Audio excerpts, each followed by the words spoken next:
Hi, this is Seema. Thanks for clicking in. Today, I'm going to bring you a new lesson on common errors while writing business English. Now, when you write a business email or a business letter, and if you make mistakes when you're writing it, guess what?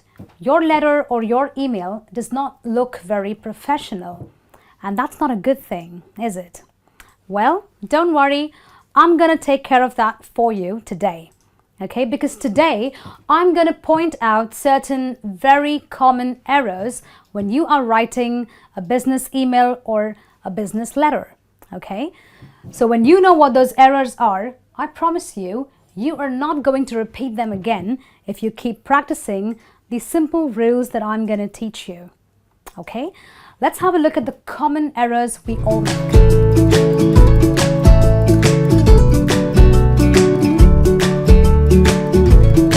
Alright, the first error is when you start a letter, okay? So when people start a letter, they start a letter telling the other party about what they are writing, right? They want to convey the purpose of their letter or the purpose of their email, right? So they begin writing or saying something like, I am writing in respect of. Now, what is the error in the way this is, written? Okay, so when you say, I am writing in respect of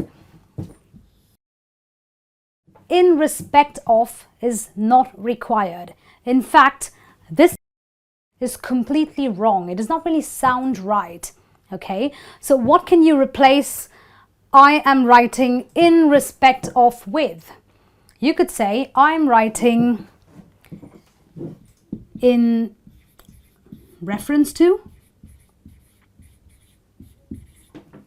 or you could simply say I'm writing with regard to,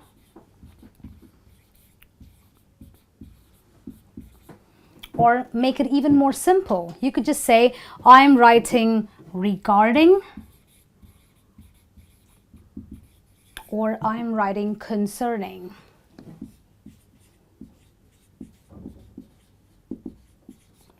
Okay, so you do not want the start of your business email or your business letter to be wrong. Okay, so when you start the letter, you are not going to use like this when you are going to use the I am writing and start your letter. Okay, all right, the second common error we make is a statement which goes like this. We would like to regret the inconvenience. Well, again, this is a very common error. And why do you think that's an error? Okay, now look carefully. This sentence is trying to say that you are sorry, you are apologizing. Is that right? Well, you are apologizing, but when you apologize, you don't use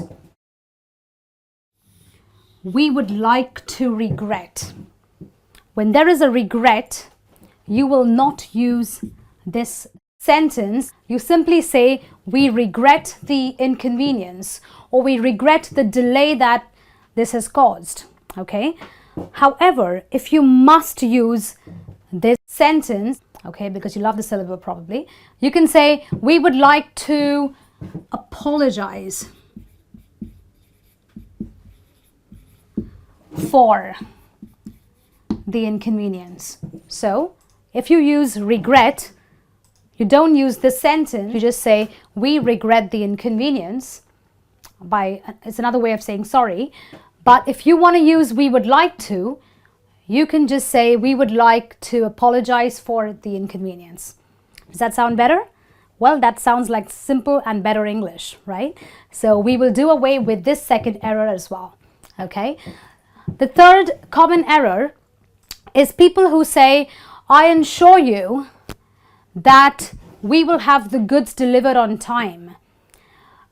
A lot of people think that this is actually correct, but I'll tell you why this is wrong. Because when you use the word ensure, you can never use that with a you after it. Basically, when you are using the word ensure, it always has to be followed by a fact. You could say, I ensure that our logistics team is very punctual, or I ensure that we give the best services. You cannot use a person, a second person, or a third person followed by the word ensure. However, if you are using the word assure, that is when you can follow it with the you to make sure that you remove a person's doubts. So you could say, I assure you that you will have the best of our services. But when you are using the word ensure, you've got to follow the word ensure by a fact. So I ensure you is a wrong sentence altogether. Okay? You assure somebody, but you ensure a thing or a fact. All right? I hope that's very clear. Okay? The third common error is a sentence which goes like this. You will receive feedback until next Wednesday. Okay. The common error over here is the word until. Why do you think this is an error? Okay, I'll tell you why. Because when you use the word until, you are going to only use it for a time period when there is a continuous series of events that happens. But when you have a single event, now over here we're talking about receiving feedback. That is only one event, right? So you will just say, you will receive feedback by next Wednesday, because there's only one event happening within a certain time period, which is Wednesday.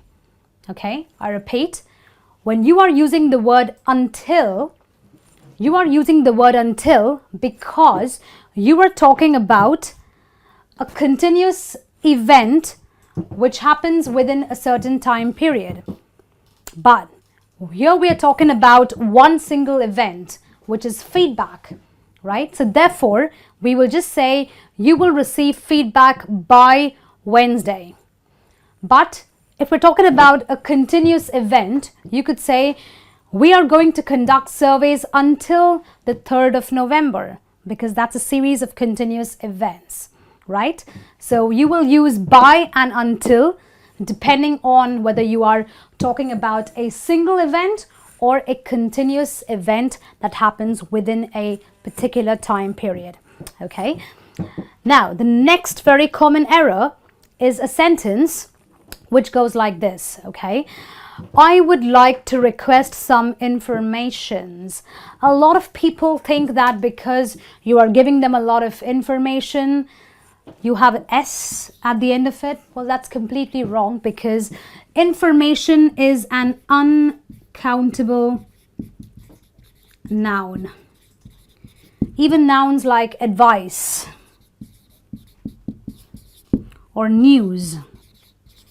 You can give people some news, you can give people advice, you can give people some information, but you will never have an S at the end of an uncountable noun, because it's uncountable. You can't quantify that into individual units. Okay, so that's another mistake you are not going to make when you write that next business email or letter.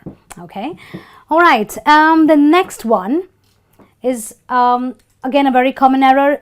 People always confuse the accept with the accept. Okay, note very clearly there is a very different pronunciation between the two words, but people try to confuse them. So you don't say we accept all major credit and debit cards. You will say we accept, not accept, but accept all major credit and debit cards. Okay, what's the difference between these two words? Accept is when you take something willingly. Okay, so you're taking something. Okay, accept is when you are excluding, or when you do not include something. So you could say something like we accept, which means we willingly take all major credit and debit cards except credit cards from Citibank, which means we are excluding one of the major banks. But apart from one of the major banks that we are excluding, we accept all other credit or debit cards. Okay, does that make it simple for you? All right. The next common error we make is when we write something like, I want you to email me the reports right now. Okay, I'll be honest with you, this is not an error. Okay, this is perfect English. But why is it an error in, I would say, the style of English writing? Because I believe that when you are writing a business email, you've got to be very polite. You've got to be very courteous, right? So this sentence kind of sounds like a demand. It doesn't sound very nice and polite, right? So you could replace this with a more courteous tone by saying, could you please email me the reports until next Friday? Or please have the reports at my desk by the end of the day.